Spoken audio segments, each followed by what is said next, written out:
Hello everybody, welcome to the video. We are out here with Chris's 1993 Toyota Supra. He purchased this from us about a month ago and I just gave it its last bath here in the beautiful country of Japan, and it will be USA bound very soon. Today we will be taking Chris's Supra to the port and arranging for shipment to be made to the USA very shortly. Let's get his Supra back to the shop and I'll give a little overview on it.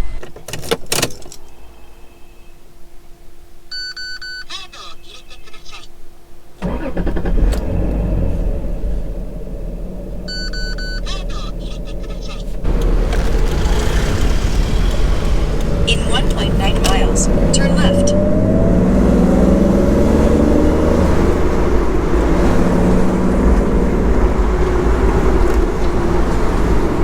Now that we are back at the shop, let's have a proper look at Chris's Toyota Supra. Like I said before, this is Chris's 1993 Toyota Supra. He purchased it from us about a month ago. The story behind the car is pretty interesting, how he acquired the car actually.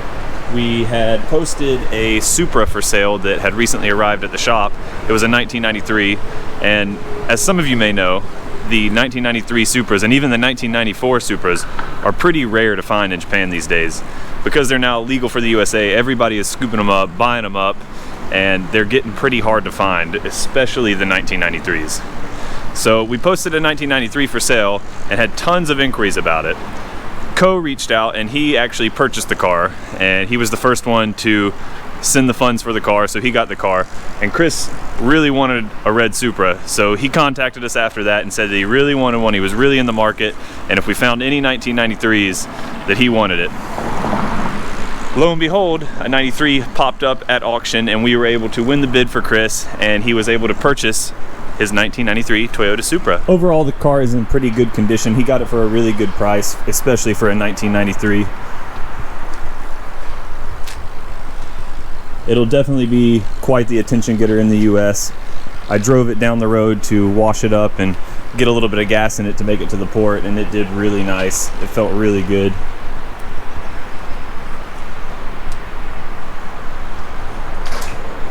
Chris, I know you're going to be super satisfied with your Supra. We will be taking the Supra down to the port here very shortly, and I will pick the video up when we start heading down that way. Right now we are over at the Land Transportation Office, which is kind of like the DMV in the United States of America. Here Dawson is inside right now. He's got all the documents for Chris's Supra, and he is going to be giving them the actual Japanese title, and then they will give him an export certificate in return. And whenever the Supra does arrive to Chris, he will take that export certificate to the DMV in the USA, and that's where he will be issued his USA title. 今日何日でした？4月23ですね。了解です。お願いいたします。はい。大丈夫ですか？どのぐらい時間かかりますでしょうか？大体ですね。ぐらいですね。了解です。で、番号取ってないんですけど大丈夫ですか？了解です。ありがとうございます。Here we go, Spencer and everybody else who's watching this. We just got the export certificate for 4 cars issued, and as you guys can see, it says here, wait a second, here we go. This one says export certificate, and the same thing in Japanese. So this one is actually for GTST 33, and it's manufactured in 1984, and actually the month production of this one is June, so we'll be shipping it out in May next month. So yeah, we got a couple of Supras here that needs to be shipped out, as well as the RX-7, black RX-7. Actually, I made a video about that one. Well, it's going to Ski, California. So, and lastly, actually, once you get the export certificate issued in Japan, you have to export the car to basically the destination that needs to be exported within 3 months. And if you cannot export this within that period, you actually get penalized for that. And that's exactly the case for one particular car, which is right here. It's a Nissan Skyline GTR 34 V-Spec M-Spec newer Millennium Jade. Belongs to a great friend Don Golubak. So basically he purchased the car in September or so, but we were expecting to ship the car to Canada. But what happened is that he wanted to get the car imported to the United States under show and display, and actually he got the documents right and he got the approvals. We'll be shipping out that car soon. But the expectation of basically shipping out his car to Canada, we got the export certificate issued in as this document says, basically October 2018. But it's already April 2019, the export certificate was expired, and now what we have to do actually is come back here again to the DMV and get the car documents again applied and pay penalty for that. And we are actually saying that we are going to register in Japan and stuff like that. But once we get the documents back, basically now we have to come back again and we have to apply for another export certificate to be issued for that particular car. So it's going to take a little bit of time and commuting to the DMV, but we will eventually get it issued, and either at the end of this month or early May we will be shipping out his R34 M-Spec to newer to the United States. It's going to be the first car to be imported to the United States under show and display, and we are making history out of it, right? We are. All right. But now it's time to get Chris's Supra to the port. And you will be driving that car actually, right? Of course. We are on the way to the port now, and instead of facing the camera towards me and having to see my ugly face the whole time, I figured I'd face it this way so Chris and the rest of you guys, you could see the Supra's last journey in Japan. The last time it'll see Japanese roads, and soon it'll be cruising the streets of America where the speed limits are much higher on the expressways, and you can really open this car up a lot more than you can here.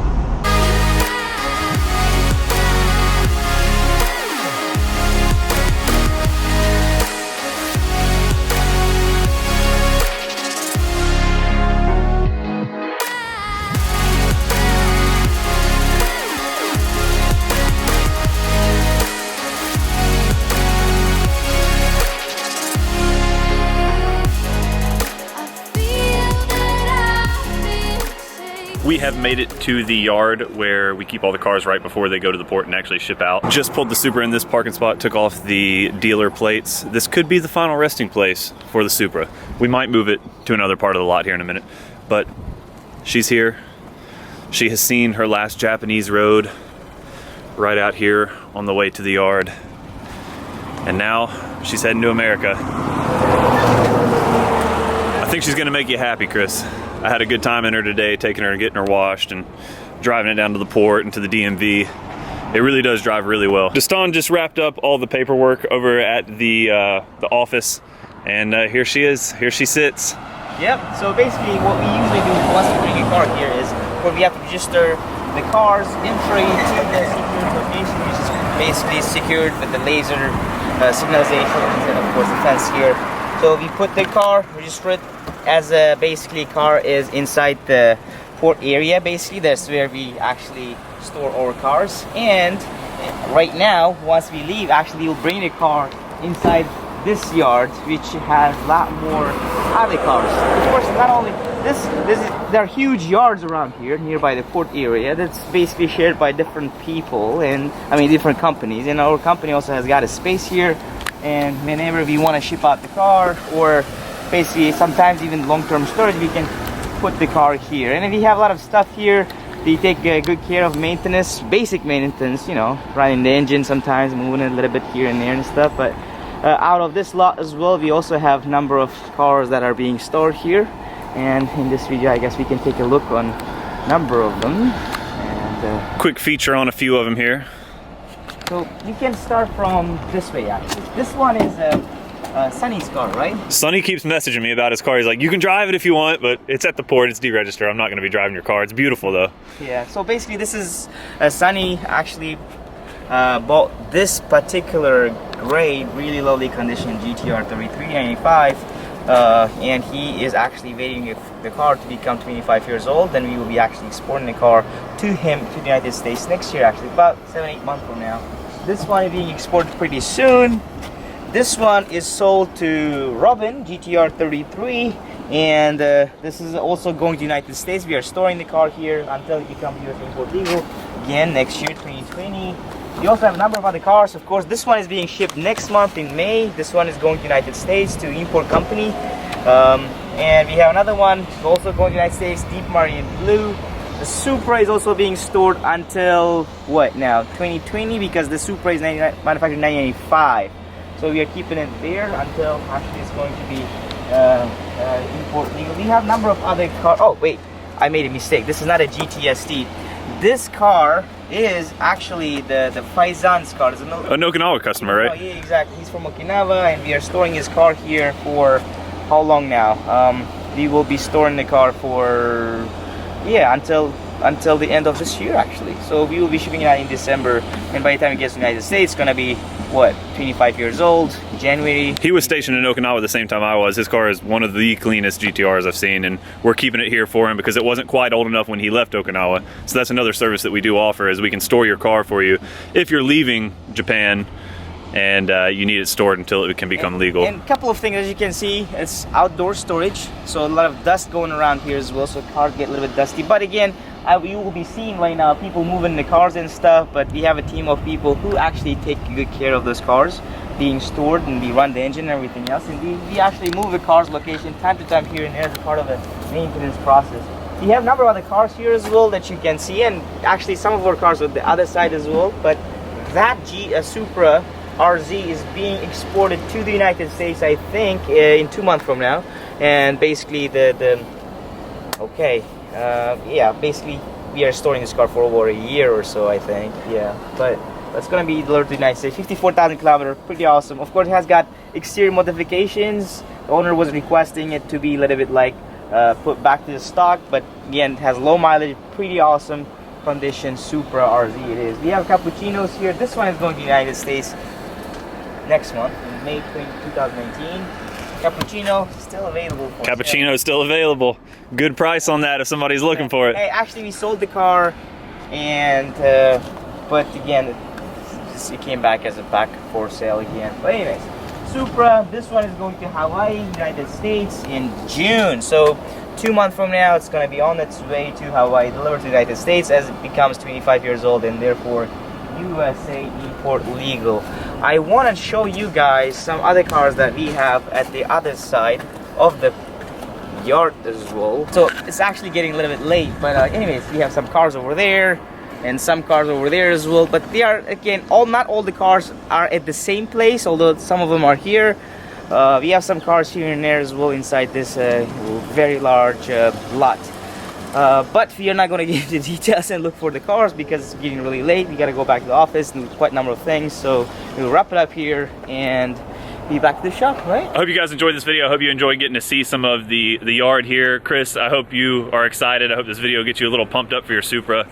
I had a lot of fun, like I said, getting to drive it today. It drives really good, and I think you're really going to enjoy it. But for now, say goodbye to your Supra, and you will see it not too long from now in the USA. I hope you guys enjoyed the video. Thanks for watching.